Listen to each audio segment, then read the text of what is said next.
Kalbitang Hana Diyos eh. Ito pala yung in-order natin sa Lidl. Yan, kalbitang, kimchi. Yan. Yung sample na pagkain dito sa Korea.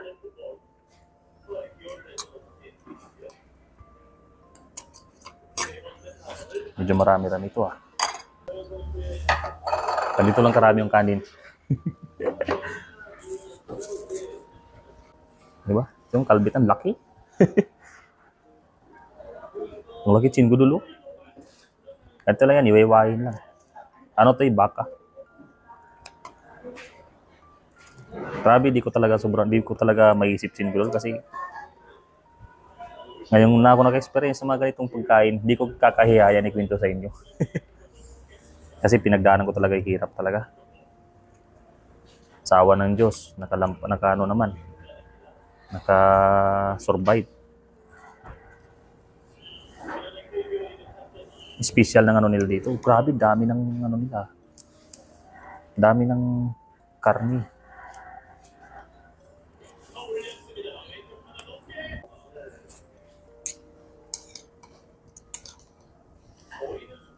Ayun.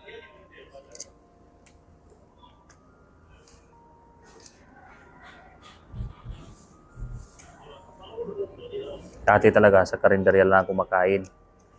Tapos ngayon sa mga restaurant na. Wala talagang imposible no kung mangarap ka. Kasi ito, hindi ko talaga ito inasahan ko doon. Hindi ko inakala na matutupad ko. Mangyayari sa buhay ko. Sobrang dami. Sobrang dami niyan. Kalbitang. Yan o. Yung pagkain natin ngayon.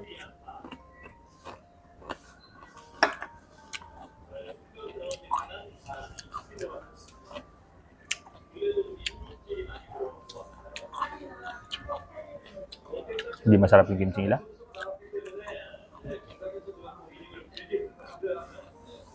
Oh.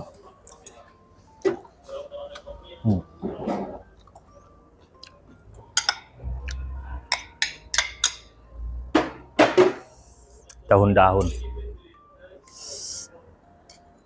Paminta, lagyan natin. Takam na talaga ako chinggudol.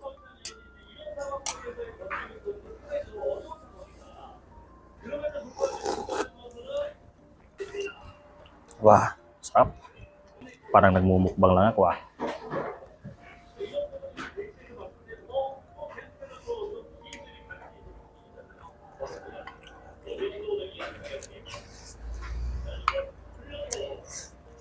Gutom na gutom talaga ako. Chili.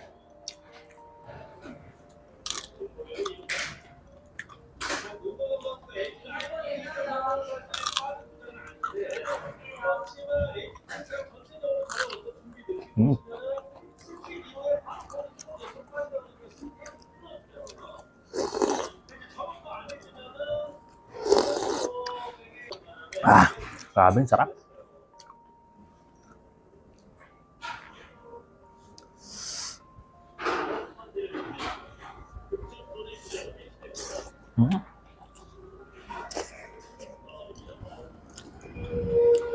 Sarap talaga.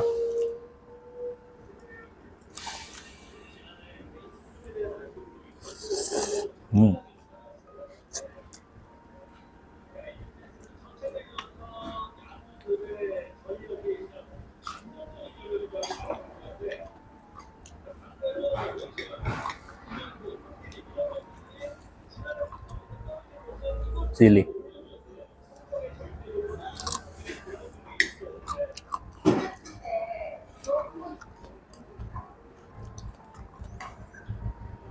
Ako lang yung customer dito.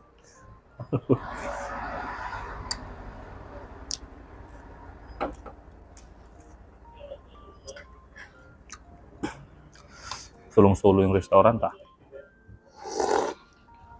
Dami, sobrang dami talaga. Sulit na sulit yung 13,000 chinggudol. Ayan. Ang kanin natin maliit nga lang.